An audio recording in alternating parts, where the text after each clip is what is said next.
বন্ধুরা, যা গরম পড়েছে, আমরা আজকে খাবো পান্তা ভাত। তো চলো কি কি দিয়ে খাবো সেটাই আমি একটু দেখিয়ে নেব। জল ঢালা পান্তা ভাত,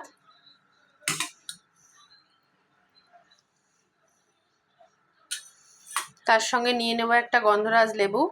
পেঁয়াজটা আমি খাই না, ওই জন্য নিলাম না। নিয়ে নেব একটা লঙ্কা,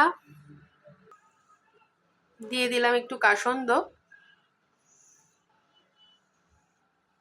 কাসন্দ নেওয়ার পরে নিয়ে নিচ্ছে একটা অমলেট।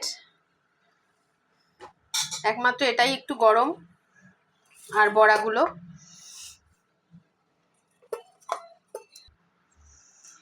একটা আলু চোখা বড় করে। এখানে নিয়ে নিচ্ছি একটু বরবটি আলু ভাজা, আর নিয়ে নিচ্ছি গরম গরম বড়া। তো দেখো, আজকে আমি এটাই খাবো। তোমাদের কেমন লাগলো জানিও।